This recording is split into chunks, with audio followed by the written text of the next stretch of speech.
Coucou YouTube, j'espère que tu vas bien. Tu l'as compris, on se retrouve aujourd'hui pour une vidéo lunettes. Alors j'ai déjà fait mon teint, mon anti-cerne, parce que je pense pas que ça ait d'impact au niveau tuto spécial lunettes. T'es pas obligé de choisir le type de fond de teint que tu utilises et le type d'anti-cerne parce que tu portes des lunettes ou pas.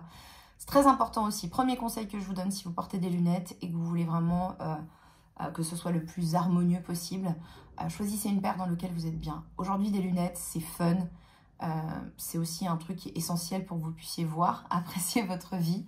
Donc, on n'a pas besoin de contrebalancer son maquillage parce qu'on porte des lunettes. Je trouve que c'est important de les faire ajuster. Comme ça, déjà, elles sont assez fixes sur ton visage. Moi, je trouve ça hyper intéressant et je te conseille dès maintenant de maquiller ton teint quand tu as tes lunettes sur toi. Donc, je le rappelle pour ceux qui ne savent pas. Bronzer, je veux bronzer le visage, donner l'illusion que j'ai pris des belles couleurs.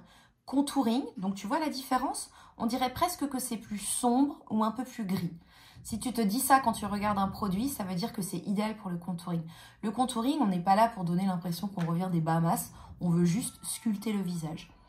Ah, j'aimerais bien que ma pommette ait l'air un peu plus creusée.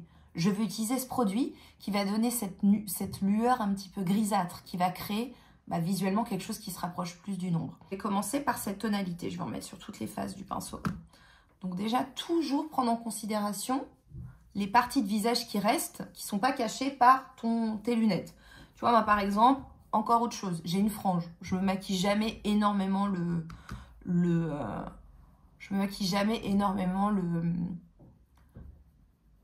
haut du visage. Je vais pas te mentir parce que je m'en fous un peu, il y a ma frange. Donc moi au niveau du bronzer, je fais une application plutôt centrale, comme un espèce de W, tu vois, pour vraiment se donner ce côté sun kiss. Je fais super attention au niveau du positionnement du bas de ma lunette. Donc je vais même remonter, tu vois, je vais même aller complètement, et ça je le fais même sans lunettes. Je vais même remonter presque au niveau où j'aurais mis l'highlighter.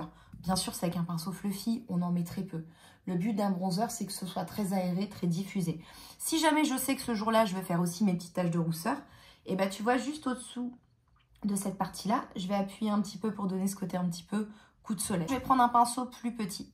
Et on va travailler avec cette couleur qui était légèrement plus cendrée. Première des choses que je fais, je ne fais jamais ça.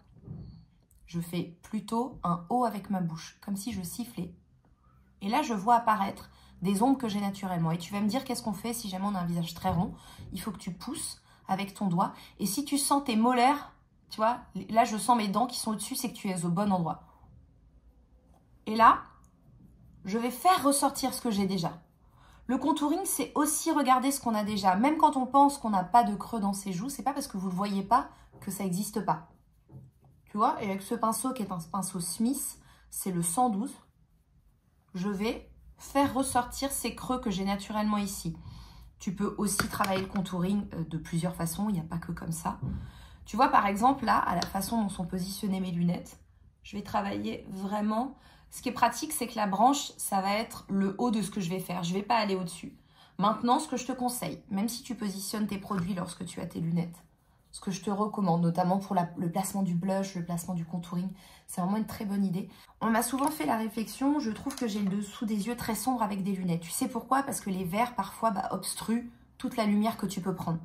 Donc, mon conseil... Attends, j'ai un poil. Tellement insupportable ça. Mon conseil, c'est d'utiliser une poudre peut-être un petit peu plus claire que celle que tu utiliserais. Je te donne un tips. Donc là, moi, tu vois, j'ai mis mon anti-cerne, j'ai poudré comme d'habitude, j'ai pris ma poudre Laura Mercier. Donc tu vois, le dessous de mes yeux n'est pas spécialement sombre. Mais si j'ai envie de l'éclaircir, tu sais ce que je fais? Une fois que j'ai poudré, je prends un fard à paupières un tout petit peu beige, très clair, voire blanc. J'en ai pris très peu.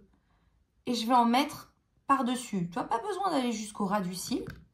Pas besoin d'abuser au niveau de la quantité.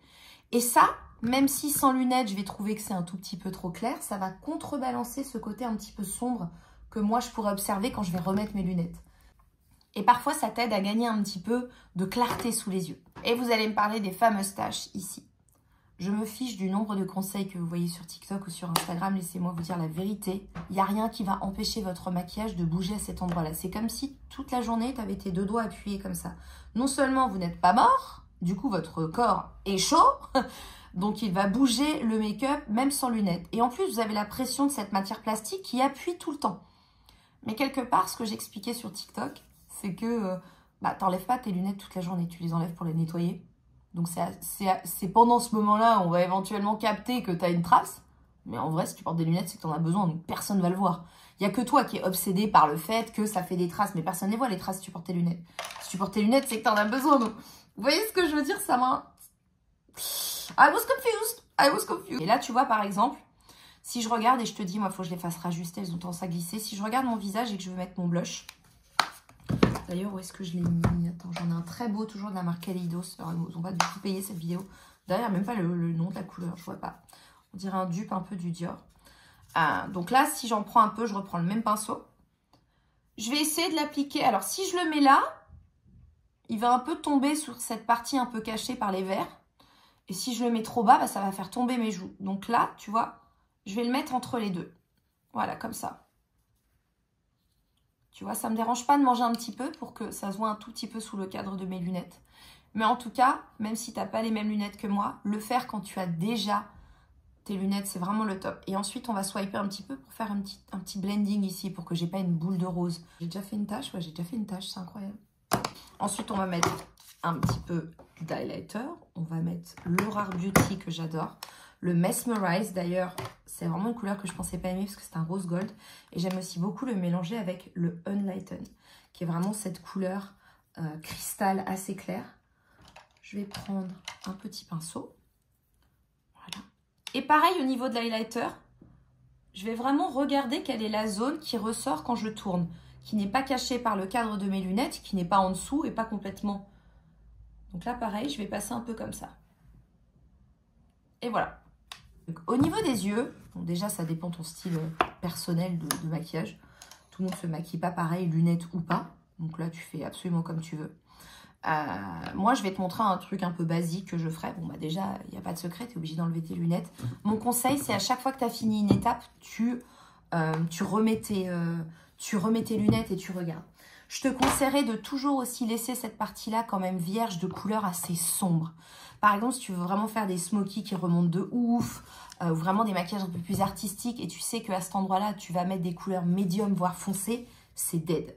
C'est dead, ça va bloquer le seul espace qui t'apporte de la lumière. Donc moi, je ne ferai pas ça. Là, j'ai une palette de la marque Kaleidos. Il y a un très beau fard, donc ça, c'est typique de ce que j'aime. C'est pas la première fois que tu me vois avec ça. Il faut ramener de la lumière. Je trouve que les fards qui sont mat, lumineux, ou en tout cas colorés, pailletés ou brillants au centre, c'est toujours une meilleure idée que tout sombre. Dans cette palette, il y a des beiges de transition, des trucs super classiques. Donc, je vais en mélanger deux. Avec un pinceau un peu fluffy. Et tu vois ce que je fais? Je suis même un peu au-dessus de mon creux. Je vais faire comme un contouring, mais pour les yeux. Tu n'es pas du tout obligé, tu peux mettre que le fard qui est brillant. C'est juste pour contraster. Et je vais pousser même un petit peu sur le côté. Voilà, ça c'est le résultat final. Est-ce que tu dois maquiller le ras de cils inférieur? Ça c'est toi qui vois. Souvent quand je porte mes lunettes, j'aime bien le laisser simple. Je peux prendre un peu de mon bronzer ou une de ces teintes là que j'ai mis ici et faire un petit aller-retour, mais j'aime bien juste bien travailler le cil. Très important de travailler le cil. J'aime aussi beaucoup ce crayon Mel Cosmetics qui est un crayon cher. Et on peut s'en servir pour le teint, pour les yeux, pour la bouche. Et ça va me permettre de donner un petit peu d'ouverture. Voilà. Et ensuite, j'ai déjà recourbé mes cils.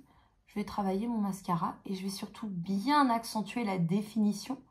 Peut-être plus l'allongement que le volume. Tu vois, ça c'est vraiment un maquillage simple. Hein. On pourra faire des options un peu plus fun si tu veux une prochaine fois.